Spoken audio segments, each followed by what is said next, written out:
480 tasks that need to be completed and completed well. And when some of those tasks fall through the cracks, that's when things can get very turbulent. And that's when you could have been working with this client for 6 months and they just love you. And then one thing goes sideways because something fell through the cracks, just maybe due to human error, maybe not even due to your doing, maybe somebody else within the transaction. But now all of a sudden they'll never work with you again.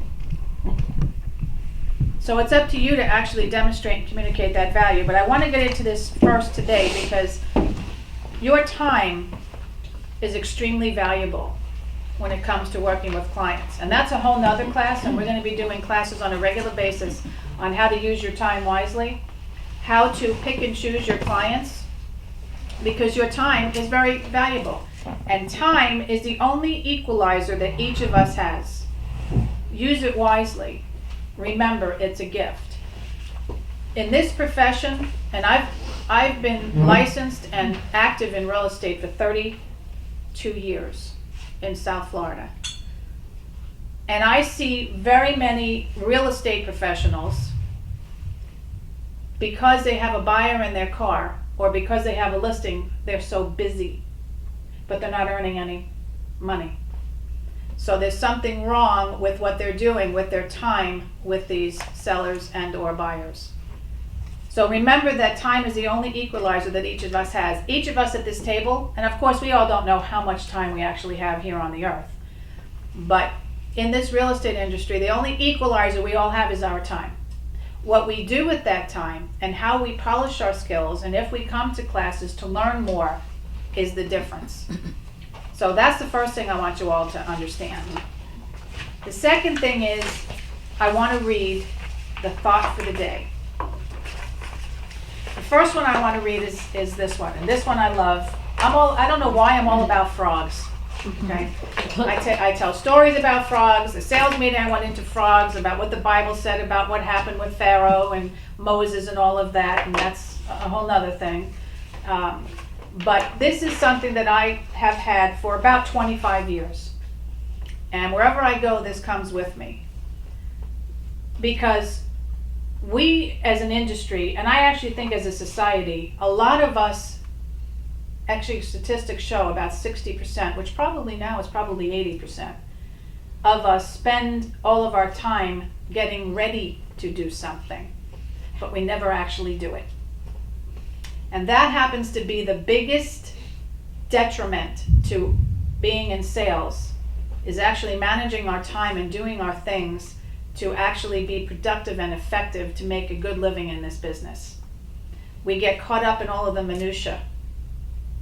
Okay, I see a lot of agents in a lot of classes, okay, and this is not meaning any of you, but I teach a lot at the association. And I see the same ones in the classes, and then I look them up just to see, and they don't do any business. But they're in class after class after class after class because they're getting ready to do something, but they actually never jump in and do it. So I want to read this, the thought for the day. Remember the basic premise of any sales endeavor. You have to kiss a lot of frogs to meet a prince. That's the job, and you've got to kiss them. You can't mail them a kiss. You can't stay in the office and wait for them to hop in and kiss you. You can't let advertising change them into princes. You can't let your secretary kiss them or your assistant. They don't have the stomach for it. You can't kiss the same one 40 times. It doesn't take a lot of smooching to tell a prince from a frog. You can't change kissing styles every 30 days or spend all of your time in kissing school. You've got to spend time with the frogs. You will find them out there in the marshes. That's when you will find one, and when you do, you have to make contact. Kissing is a contact sport. Sales is a contact sport. It's face to face, nose to nose, and toes to toes, building relationships. Just thought I'd throw that in there today. Thanks. This thought for the day, I'm going to leave with you. I don't want to spend the time reading it, but I want you to understand that every single day, when you get up in the morning, you have a choice to make. What are you going to do with your day? How are you going to be effective? When I went into real estate, I did real estate part-time for 3 years while I was working title insurance. I did title insurance for 20. And when I was ready to go in full speed ahead, only source of income, real estate. My feet hit the floor that first morning, and I still remember this very well, and I was much younger. But when my feet hit the floor, I sat up and I said, okay, Dor, as of today, you are unemployed. There's no paycheck coming in. There's no benefits being paid for. It's all about what you're going to do. And if I don't get a listing, a sale, or a rental going, I'm not making a paycheck.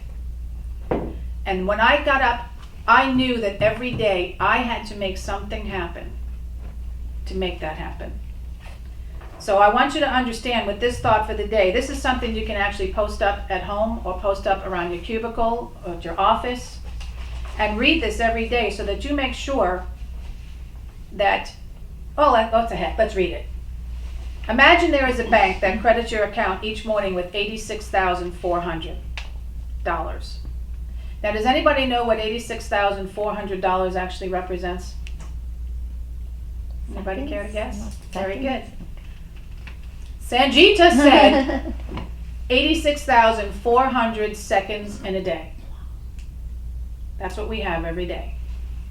It carries over no balance from day to day. Every evening it deletes whatever part of the balance you failed to use during that day. Well, what would you do? Well, you would draw it out, every cent, of course. Each of us has such a bank.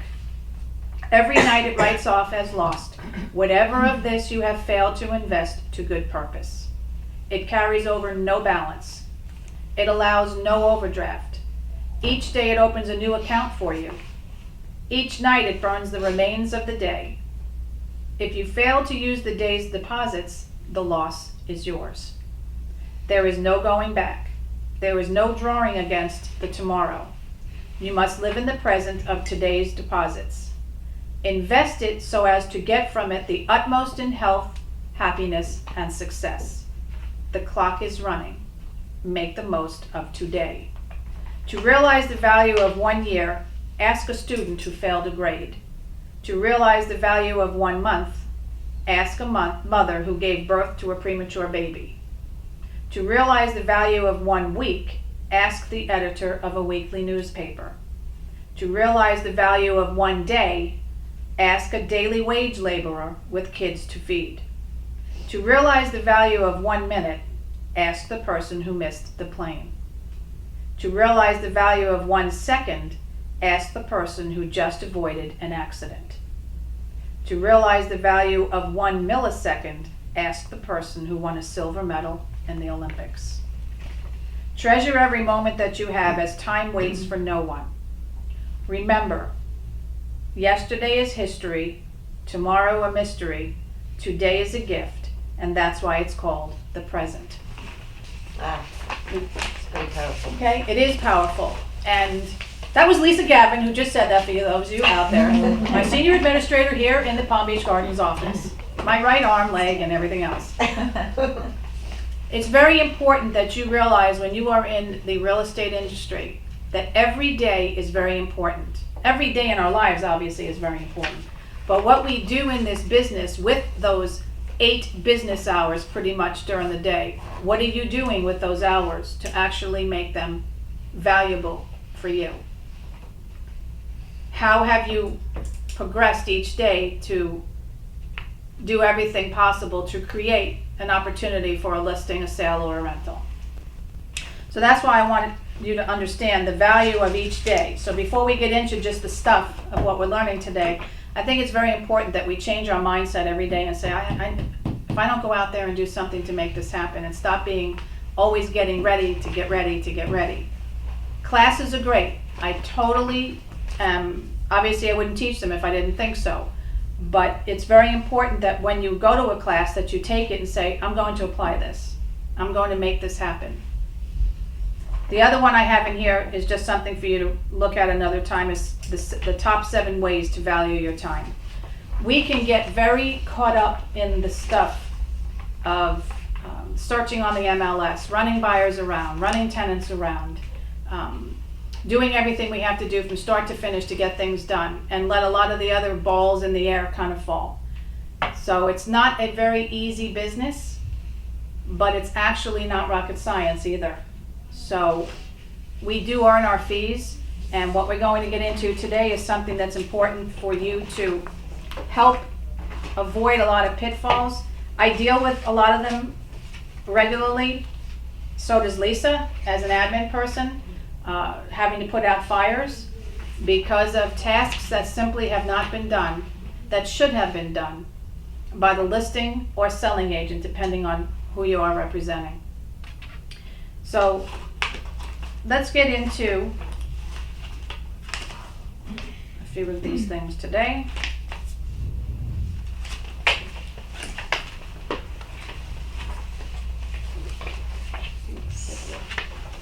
While you are passing that out, I will take a slurp.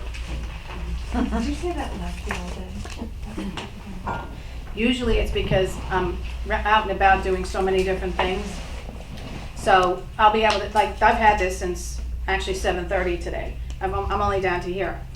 So I'll take a few sips, and then I have it on my desk, and then I'm running around doing something, and then I'll come back and take another few sips. Usually by the end of the day it's cold, obviously. I do that with mine. Yeah, Do you have and I ice don't cream? mind that. No, I don't mind it. I love coffee, no matter cold, hot, lukewarm, doesn't matter. So I just keep going. There have been times, I will tell you, there have been times I've had it in my car and I'm driving around, whether to the Boca office, whether to Palm Beach Gardens, whether to Jupiter, whether going to an association meeting, whether going to teach a class, and I'll get in the car after being in there 2 hours and I'm like, I'm wondering if this is curdled by now with the milk in there, and I still take a sip. And it's like, no, it's okay, it's good.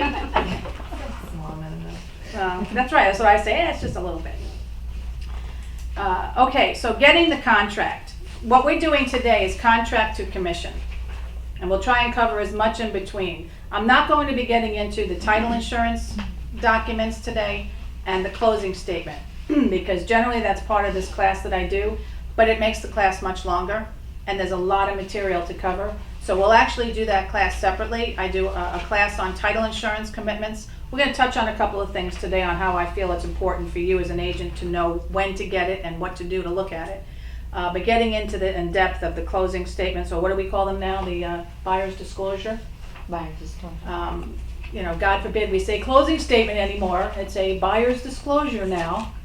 But we'll get into all of those things in other classes, okay?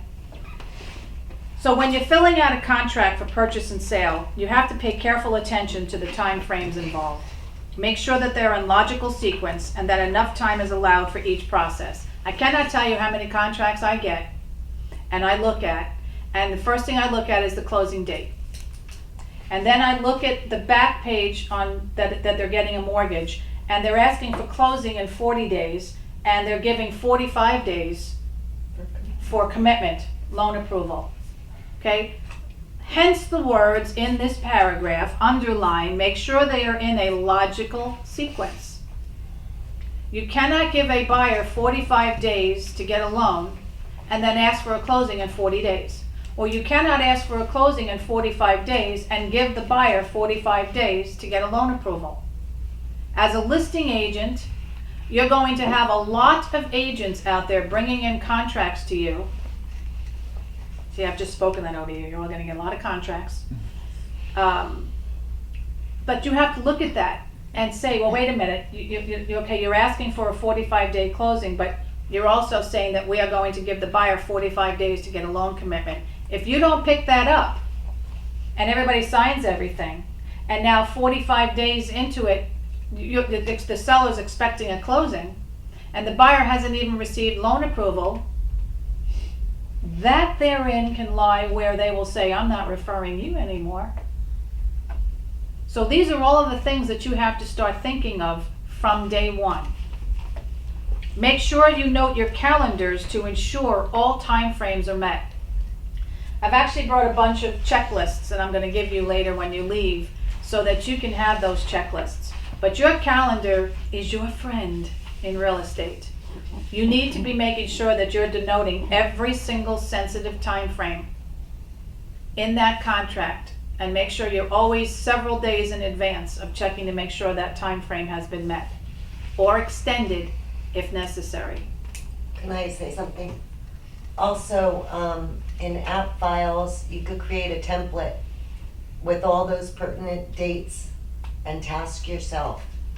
That way you'll be notified prior to the date due, and you could put it out of your mind and move on to something else.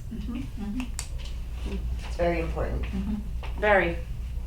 I've It's seen really it. easy to figure out, probably. And if Easy. you, and if not, then we have classes here every other Thursday or Friday in Jupiter that you can actually specifically go in and ask Susan or Lisa, show me how to set up how I task myself on these dates. Okay?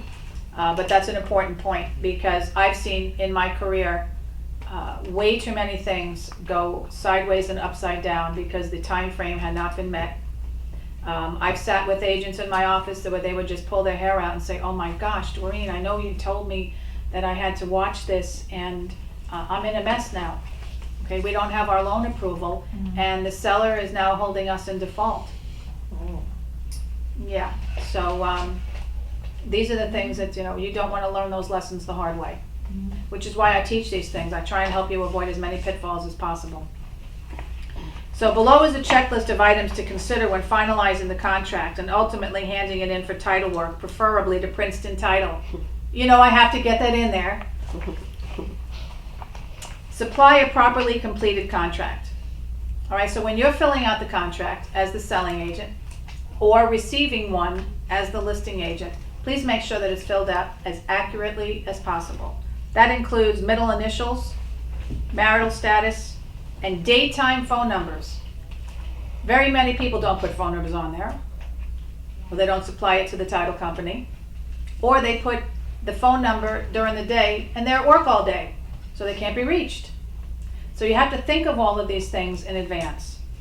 Attach a copy of the prior owner's policy of title insurance. If, when you go on a listing presentation, I'm actually doing that class next month, how to do a powerful listing presentation. I'm doing it at the association, and I'll also be doing it here at the offices. I get into a lot of that too, but that's more of a class that actually teaches you how to create opportunities for listings, and then once you're at the listing table, how to be so powerful that they cannot not list with you. And if they don't, you don't want them. But the owner's title insurance policy is very important. So when you go on a listing presentation, you always should be asking the seller, can you please find your existing owner's title insurance policy? Okay, number one, it saves time with the new title company or attorney who's doing it. If there's anything that is on the title as a cloud, and there are many of them, they can actually go back to the previous title company that issued that title insurance and possibly get indemnified and not have to clear that mess because the other title company is on the hook, not them. Okay? So there's a lot of reasons for that, but always ask for the prior title and policy when you go on a listing presentation. And it could save money for the seller. If the seller owns the property 3 years or less, they are due a reissued credit on title insurance. We just saved a seller here in the office $825 because they only own the property for 2 years. So again, you want to demonstrate and communicate value to those sellers by telling them, do you have your existing title insurance policy? I will tell you this, there are many agents that will never ever, if the listing seller is interviewing a few agents, which they generally do, very few agents are going to be asking them anything like this. Okay, Mr. and Mrs. Seller, I'm here tonight to explain to you why I am an investment and not an expense. There's a difference. And my job tonight is to explain to you why. And I'm going to start right from the get-go with asking you certain questions. that I will guarantee you, if you do not feel confident with me tonight and we don't enter into a mutual business relationship together tonight, that if you do interview other agents, they will not be asking you any of this, and all of this will contribute to a seamless closing or not, a seamless process or not. Supply all of the loan numbers and addresses for the lenders of all outstanding mortgages, including equity lines. So once you go to contract, you're asking all of these questions of everybody. If it's your listing, you should have already asked them and already obtained all that information. If it's your buyer, you need to make sure that the other agent is doing what they're supposed to be doing. Which, Katie, you've been in the business long enough. How many times do you think the other agents are not doing what they're supposed to be doing on an average? 90. Okay, 90% of the time. And that's probably, okay, maybe 75. But is that not sad? But this is what you're going to deal with other competitors out there. So do not automatically assume the other agent is doing what they're supposed to be doing. Obtain who the new lender is. That's whether you're the listing agent or the selling agent for the buyer. Should always be on top of it. And the new contract actually gives us the ability as the listing agent and the authority within the contract. Always read your contracts and make sure you understand exactly what they say. To actually pick up the phone and call the lender and get an update and a status. Send your buyers for a condominium approval if they're purchasing a condominium or in a homeowners association. Many of them have formal interview processes. Stacy, you've learned that this week. Mm-hmm. Sure have. Okay? Yep. So these are the things that you need to be staying on top of from day one. If you have a listing, ask the seller, who is the property management company that you pay your maintenance dues to? Please make sure you get that out for me. If you don't have it tonight, or if you haven't called them in a day in advance to give them what I call homework to do, then tell them that you'll be by the next day to pick up all of the information that you're asking them for that evening. Okay. You as a listing agent should be contacting the association. Hi, this is Doreen Nystrom with Lang Realty. I'm going to be putting a property on the market within Bay Hill Estates. I'd like to know what the policy and procedure is for approval. Do you have a formal approval process? Do they have to come in person and see you? Do you have a packet that they need to fill out? And most importantly, what is the time frame for you to accomplish all of this?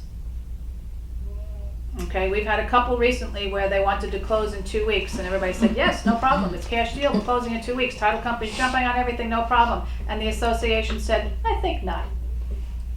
We need 30 days. And we only meet on Thursdays. I have one right now that's going on with that. We only meet on Thursdays.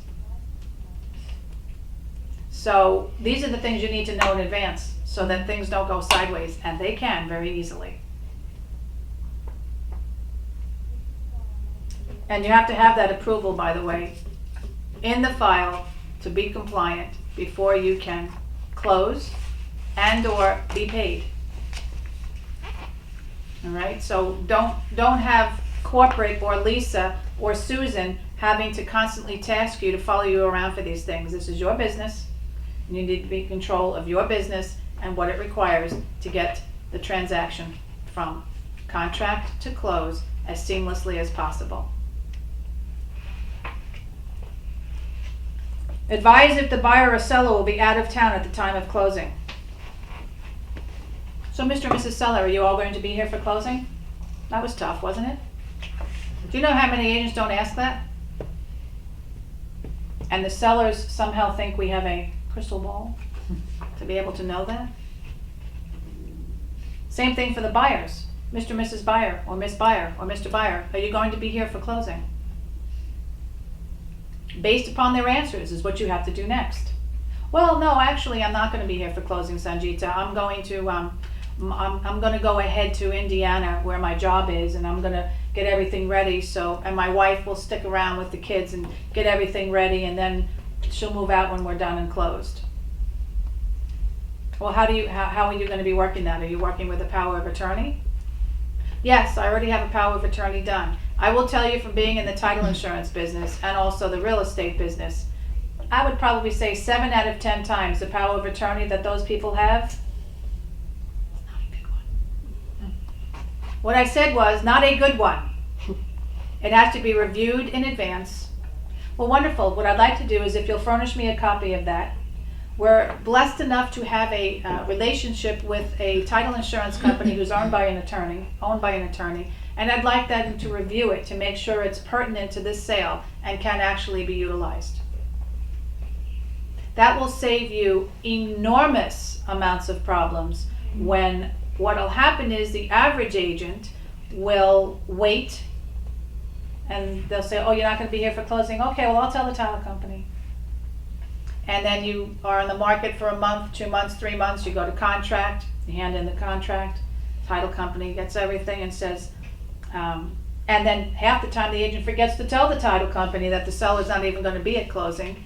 And then maybe a week and a half before closing, the realtor says, oh, that's right, I forgot, they're not going to be here. I just wanted to tell you, Miss Title Company, that the seller's not going to be here, but it's okay, they have a power of attorney. The husband already gave the wife the ability to sign for them, and the title company says, okay, can you get us a copy of that? Because we need to see it. Not only do we need to see it, it needs to be the original, and we have to record it. And it takes 2 days to get it. They fish it out, they send it on over, and we look at it, and it's not valid.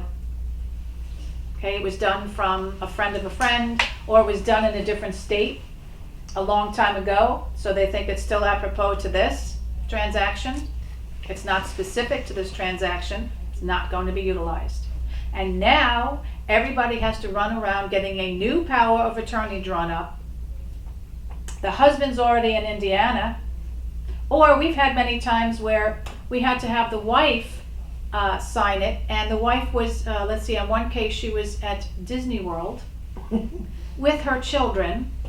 We had to track her down at Disney World. The woman had to leave the park. Kids were not happy. And go find someone to notarize and witness a new power of attorney. We had to have it sent to, she had to find a office depot within the area, get us the phone number. Needless to say, it was stressful. These are the things that you can avoid when from contract on, you take care of all of these things. And I found that a lot of notaries are no longer available in bank situations. That's right, they aren't. So that it's not as easy to find this kind of a... It's not. That's right. So these are the things that will help you avoid pitfalls by saying, are you going to be here for closing? If not, are you going to be doing it through a mail away where the title company Federal expresses everything to you? Or, which means that you'll have to have a notary in place and two witnesses. One can be the notary. You'll need a separate witness for the other one. Or are you going to work by power of attorney? And I will also tell you this, title companies don't take too kindly to power of attorneys for warranty deeds. Not a problem with all of the other documents, but they really prefer original signatures on the warranty deed. Okay, so that can be one document that they can overnight to them and have them sign, and then have the wife or the other spouse or whoever they give the powers to sign on their behalf with everything else. Okay, but you can see just from these things alone that we're talking about how things can go awry by not asking the questions and obtaining the proper documents and having them reviewed well in advance. Okay, and also just so you know, we've learned from the School of Hard Knocks, you must tell a seller if they're going to be working through the mail, through the Federal Express for the packages, Federal Express or UPS cannot overnight to a P.O. box. Okay. Also, if they live in a rural area, and you have to ask them, what I'd like you to do, Mr. Seller, is contact Federal Express in your area and ask them when delivery is for you. We had 2 this past year that were in Pennsylvania, and they were in a rural area, and they only had Federal Express delivered twice a week. Okay, everybody automatically assumed it's 24 hours, it's overnight. Not the case. Big problem. Allow extra time if one or both of the sellers is deceased. We live in a demographic area of the state, probably all of Florida actually, that has a lot of probate, a lot of elderly people, okay, a lot of trusts. So these are the things you need to be asking. at the onset. If there is probate, you have to ask them. If one of the spouses has died, now just so you know, I'll give you a quick little tidbit here. If husband and wife are entitled, and it's their homestead property, if one spouse dies, the other one automatically retains title. All that has to be produced is a death certificate. When the second spouse goes, that's when probate comes in. Or if they wasn't their homestead property, then there's probate. If they didn't hold title as husband and wife, which creates what they call a tenancy by the entireties. So these are the little tidbits you need to be asking, which is why I teach, before you go on a listing appointment, pull up the last warranty deed. Go to the PAPA website and pull up the last warranty deed. See how title was held when they purchased. Okay. Also, if one of the spouses has passed away, I need you to ask for a death certificate. You'll just say, Mrs. Seller or Miss Seller, I do want to let you know that the title company will need an original death certificate that does not show cause of death. In a real estate transaction, a warranty deed, a death certificate cannot be recorded that shows cause of death. So if they've, received copies of death certificates, or they haven't received them yet, you need to point them in the direction, contact whoever held the services, and order several death certificates, and definitely a few of them without cause. Life insurance companies need it with cause. Real estate transactions need it without cause. Ron, you want to take a seat? Yeah. Everybody in video land, this is Ron Falciano. Sorry to be late, but I had an inspection. He's allowed. He had an inspection. Did it go well? Yeah, the appraisal went well. Good. Why don't you just grab a chair and come on in? We're informal. We're good. Let me get him a packet, actually.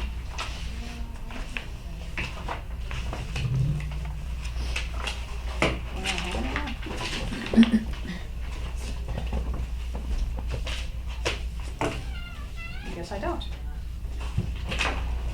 I had to. I made 10. There's not 10 in there, are there? You could have mine with the chair. These are extra. Oh, we have extras. I was gonna say. Too big. Thank you. Okay, so anyway, these are some of the things that you're going to be asking for as you go along the way. So that hopefully you'll avoid some pitfalls. Okay, pay careful attention to the details in the contract for sale and purchase. Know your contracts. If you don't know your contracts, you need to be taking home a FAR bar as is, a FAR bar, a CRSP 13, and you need to read them thoroughly. If you want to know the differences between the contracts, not only read them and understand them, but we have in the drawer in the offices a complete thing, probably in the Princeton Title folder, where Seth Cohen, the attorney at Princeton Title, prepared a whole dissertation on what the difference is in the contracts and when the contracts were changed, what was actually changed. Okay? But either way, take the contracts home and start reading them and familiarizing yourself with the verbiage in the contracts. You have to know whether the contract time periods are calendar days or business days. That can get you into a lot of trouble if you're thinking one thing and calculating based upon that, and then finding out it's business days, not calendar days. Okay, so the FAR bar and the FAR bar as is uses calendar days. If it falls on a Saturday, Sunday, or holiday, it goes to the next business day. The CRSP 13, which used to be known as the FAR 9, is business days. So you need to have your seller name on the contract. Obtained from the public records, the property appraiser, from the last recorded deed. Okay, now if someone is entitled together and the one spouse has died, you're not gonna put obviously both of their names on the contract, you're gonna have just the one. If you're the selling agent, contact the listing agent for the exact names to show. There's nothing wrong with actually picking up the phone. Hi Stacy, this is Doreen with Lang Realty. I'm going to be preparing an offer on your property located at blah, blah, blah, Briarwood. Can you tell me exactly how to show the seller's names on the contract? Well, geez, there's a thought. Yeah, and it can't say owner of record. Yes, how many of them come through as owner of record? No. Okay, start as a professional right from the start. Avoid as many pitfalls as possible. Avoid as many times that you're going to have a contract redone and reinitialed. The buyer name, show exactly as they're going to take title. John Buyer and Mary Buyer, husband and wife. Or Mary Buyer, a single woman. Or John Buyer, a single man. Or Mary Buyer and Connie Buyer, mother and daughter. Let everybody know right from the start, because the title company and the lender are going to take everything from that contract. Everything they process is going to come from that contract. And if that contract is incorrect, and I would say probably 50% of the time, I see those contracts are incorrect. And the agent comes to me, well, the lender's calling me and saying that now I have to do a whole new front page or an addendum because of this, and this. And I say, well, yeah. Well, what do I do? An addendum. Okay. Yeah, but they're on vacation and this and that. And oh. So these things are very important, and this is what helps demonstrate the value that you bring to your clients. All of these tasks, all of these things that you do will spell confidence to your client, professionalism to your client. One Mr. last question. Yes, Ron? If they're a gay couple, do you just put married couple? That's a good question. But only if they are really married. Oh, If not, it depends on the state, I guess, on if they recognize it as a, I'm only asking because here you have, John Buyer and Mary Buyer, husband and wife. But if you have two of the same sex and they're married, you just put married couple. you know what? I would put a married couple, but I'm actually going to ask Seth Cohen as the attorney what that actually does and how that actually carries through on all of the rest of the closing. Because that is something these days that we're going to have to address. But I'm thinking it has to do with the state on if it recognizes does Florida recognize that? Same-sex I marriage. don't know. I've sold to lesbian couples, so I could check, but there is. No, it does apply now in Florida. Okay, so then I have to just, so I would imagine that we put a married couple, If they are legally married. if they're legally married, right. It has to be legally married. Otherwise, it's a single man, comma, a single man. Yeah. I mean, that's gonna become more and more of an issue. I would imagine the couple themselves will tell us we are legally married. And that's, because one of the questions you're asking them is how do you want to take title? Right. Okay? So if they say, I want to take John and Bill, a married couple, then that's what we reflect on the contract. And then the lender will do from there, and the title company will do from there what they need to do based upon the laws of the state.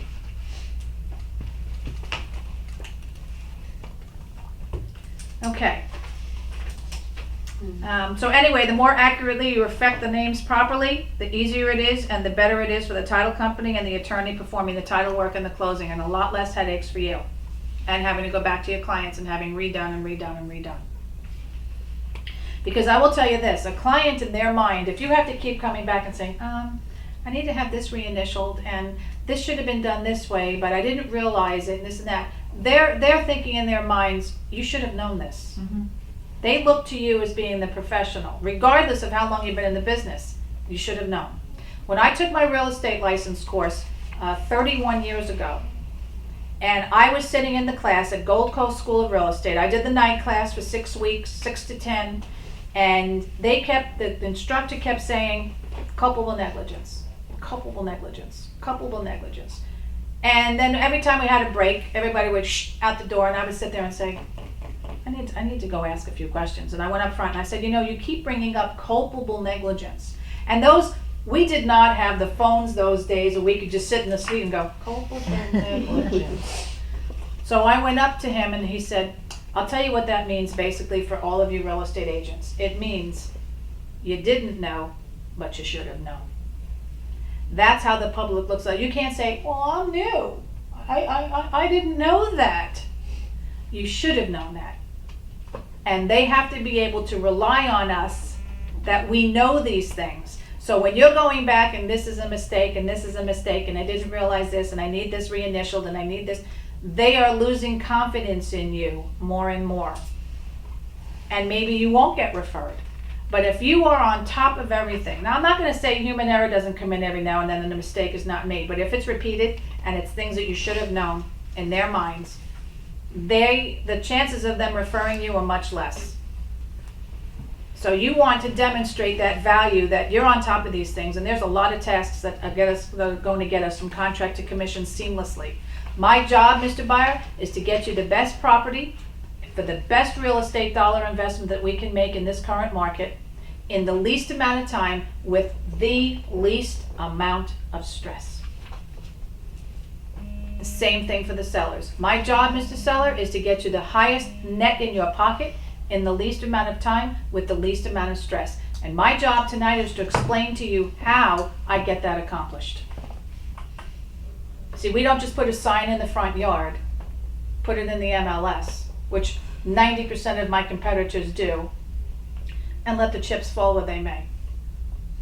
There's a lot of things from start to finish that I take care of by asking you questions, by gathering documents, by gathering information, and giving it to the appropriate people to make sure that things don't go sideways.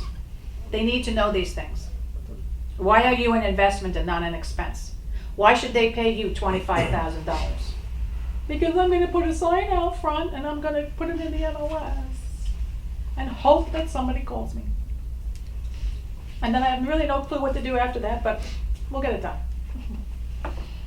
Okay, the property description. Put in the exact property address, including city and zip code. Legal description. Take the legal description, which is why I tell you it's very important. Pull up the last warranty deed. Okay, and don't just put lot 2, block 5. Take the legal description from the last warranty deed or the tax rolls. If you can't get it from there, take it from the MLS listing if you're the selling agent. And you want to put lot 28, block 12 of Lakeview Estates, Palm Beach County, Florida, Plat Book 10, page 11. Leave nothing to chance. There have been times, and this is going back from all of the years in the title insurance business as well, there have been several times where the actual contract was conveying a different property. The property address was right, but the legal description was incorrect. And the only time it came to pass is when they did the survey. And that's not the time you want to find out. Mm-hmm. We had a lot of title clouds to clear in the business where we actually had on 2 separate occasions the wrong property was deeded. Okay, when we got the contract and we did the title work, they actually owned the house next door. And it all went back to the contract. Everybody just took it from the contract, took it from the contract, took it from the contract. Okay, instead of doing their due diligence to do what was supposed to have been done correctly. Don't let that be you. Okay, personal property. Make sure you reflect it accurately. If something is added or left off that was supposed to be on there or not on there, and it is missed by a particular party and or agent, it could get messy. Mm-hmm. We have an agent in this company who is no longer with us that took a listing and decided that she wanted to stage the home. She didn't like a lot of the furniture that the seller had, and she had lots of furniture and storage of her own. Very, very high-end furniture. So she decided to take some of her couches and chairs, and she moved it into the house and rearranged things, and the house sold. And one day, she comes into the office and she's standing in front of my office and she says, Doreen, do you have a minute? I need to talk. I have a problem.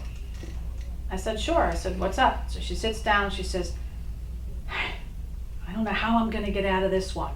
I said, what? So she tells me what she did, and I said, okay, so what's the problem? She says, the problem is, I didn't omit it on the contract. I didn't say, because the house is being sold furnished, okay, fully furnished. Oh my God. She said, and I did not put on there that these 6 or 7 items were not included.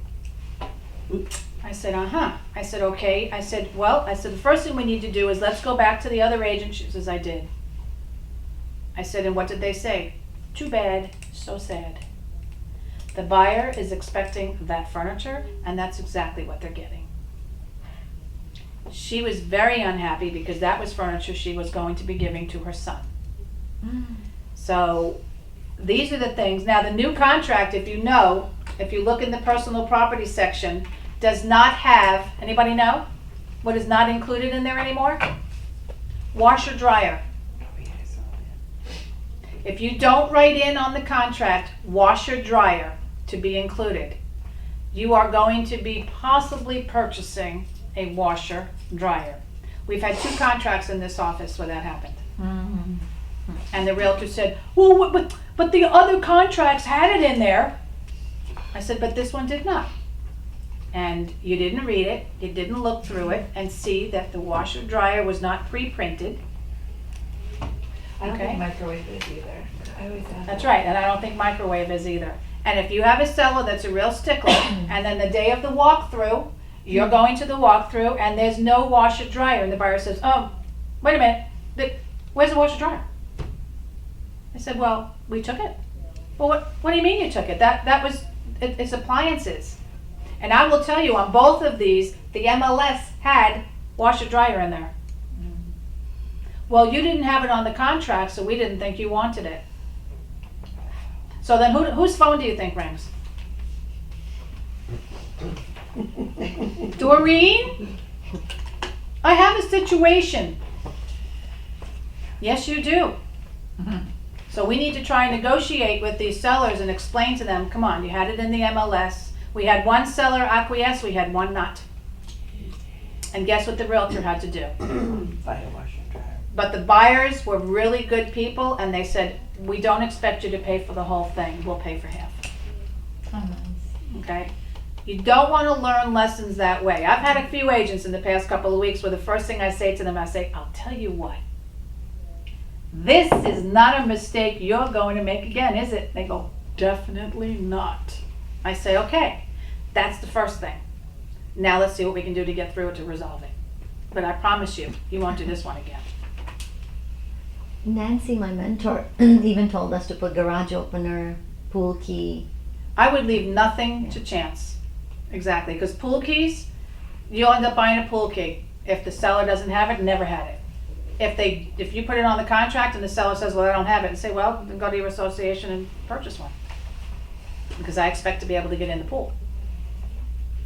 Okay?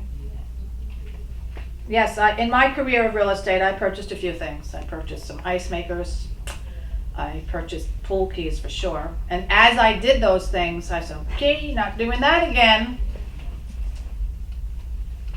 Okay, all right, where are we?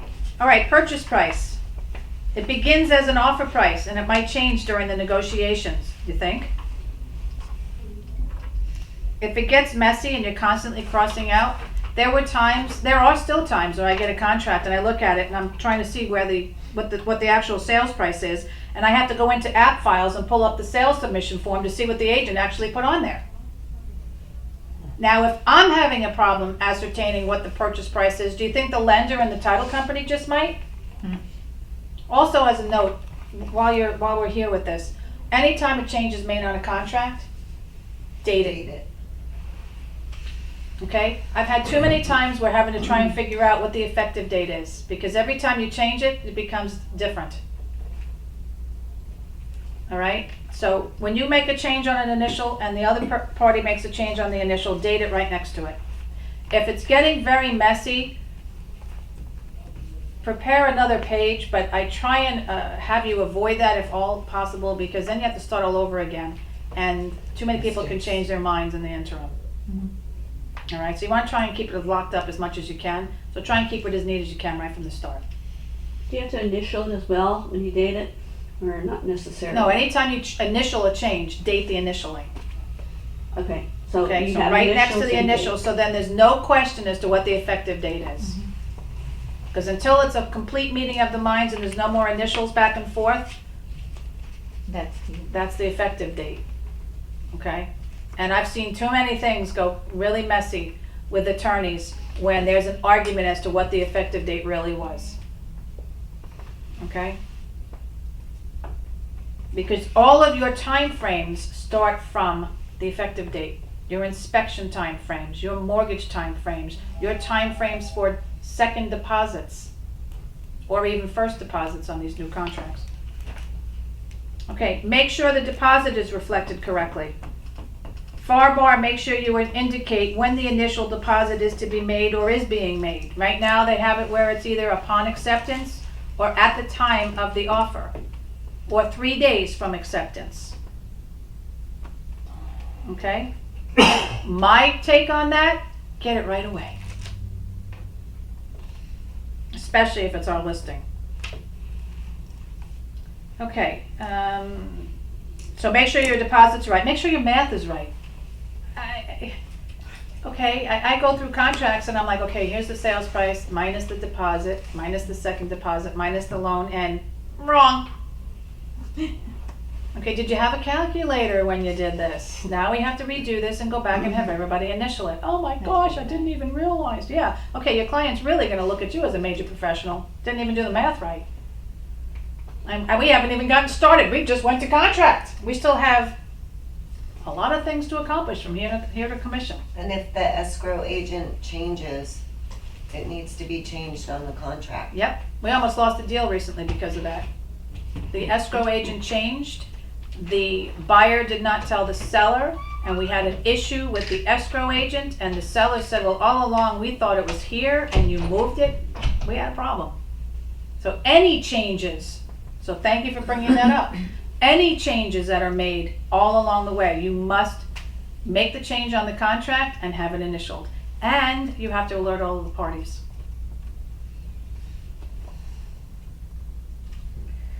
Okay.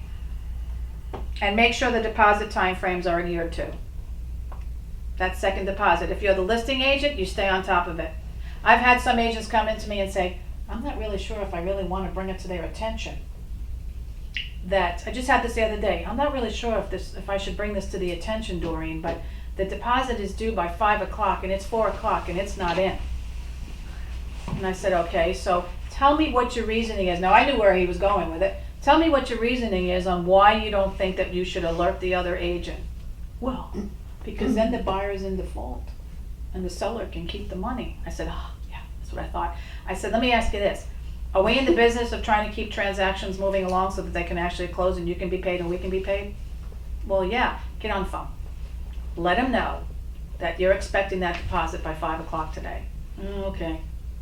It came in. She says, yeah, I know we had a problem with the buyer and this and that, but it came in. So you, as a listing agent, need to stay on top of these things because the other agents, like Katie said, 90%, possibly 75% will be generous here. Of the other agents out there are not on top of what they're supposed to be doing. You be on top of what you're supposed to be doing and be on top of what they're supposed to be doing. Okay, I learned that from the School of Hard Knocks in I think it was my 3rd transaction of my career. I had a condominium and there was a $1,000 deposit and then a $5,000 second deposit due. And we're going through contract and there was no training back in the day. I mean, it was here's your key, here's the phone, bye-bye. And I was sitting there and the deal went south, okay? The buyer defaulted, probably about 2 weeks before closing. So the seller calls me and says, well, it's no big deal, we got $6,000. And I was like, yep, we do. And I went, oh God, I don't think I got the other $5,000 from the buyer. I had both ends. So I look in my file and I'm looking and I'm like, I went to my broker, I said, Ron, I need you to do me a favor. Just, maybe I didn't make a copy of the check, but I'm not remembering, I didn't get a second deposit. So I ended up having to call the seller and saying, actually, we don't have 6,000, we have 1. Not a happy guy. I definitely never did that one again. Okay, so, which is why I do a lot of these classes, because there are some things you're gonna learn from the School of Hard Knocks, there are things I'd rather you avoid. Okay, here's the next one. Make sure the math is correct in that section. Double check and triple check. Time for the acceptance of offer or counter offers, the effective date. Allow enough time for all parties to negotiate and come to an agreement and to get all changes, if any, initialed and signed. So if you're the selling agent, it would behoove you to call the listing agent. I have an offer coming in. I'm gonna be drawing up everything. I wanna ask you, are the sellers local? How much time do you think we're going to need to have the sellers be able to look over the offer, sign, maybe counter offer, whatever the transaction's gonna require? They'll tell you. The sellers are both in Indiana, and I'm gonna have to, find them. By the same token, you don't wanna give too much time, because in the current market we're in the current business environment we're in, you don't wanna allow too much time for other offers to come in. Okay, so that's a delicate balancing act here. You don't wanna give them just 8 hours, but you wanna call the listing agent and just ask them about how much time are we gonna require. I have a question. I saw a contract yesterday that had the time for acceptance date was May 18th, but the closing date was April. Okay, to me, my first thing would be that the agent meant to put March 18th. Right, but I And did put call May. The question was, Lisa saw on a contract that the effective date was May 18th and the closing date was April. April. Okay, we have a faux pas there. So when I called the agent, I said I just wanted to bring to your attention that it says time for acceptance is May, and it's after your close date, and I said, don't you think you should bring that to the attention and have it changed? And she said, no, it doesn't matter because it's been accepted and executed. But to me, I would think the same though. I have the same question. what but- if there was a loophole and they said, hey, we have till May but to, it's been accepted. I don't know. Well, no, it's already been accepted and executed, so Right. that's over. I would be concerned if the closing date was even more off and giving everybody a lot more time than what they mentally, in a meeting of the minds had agreed. But in that case, that's a definite error. In this case, it didn't come back to bite them. In the future, it could. Not on this one Right. particular transaction. Because it's But not that's- applicable because it was already executed. Well, Is that right? just Right, but I for mean, the heck of it, still, I'm gonna it's an ask error. Seth, from a legal perspective, would there be any implications to that? I don't think there would be, only because it's already signed and done. So the last date initialed or signed becomes the effective date. But legally, you But don't you- really but know what that verbiage What it was means. though, what you're saying though, is they gave them until May 18th to accept the offer. Yeah, So it's already been accepted and done, so I don't think that becomes a problem. But that's something where the agent should have looked and remember what were those words I had you underline at the first 5 minutes of the class? Anybody remember? Logical sequence. Thank you. Logical sequence. That's an illogical sequence, Right. okay? But I'm just for the heck of it, I'll ask for it anyway. Okay, the effective date is the date when the last one of the buyer and the seller has signed or initialed the offer or final counter offer. And again, that's why I said before, make sure you initial next to the, make sure you date next to the initials. Closing date, make sure this is a realistic date. Okay, always talk to the lender if you have the buyer, and if you have the seller, always talk to the lender and ask them. My friend's listing that I sold, I was on the phone with that mortgage broker before we accepted the offer. I said, I want to know how solid they are, because this is a FHA loan.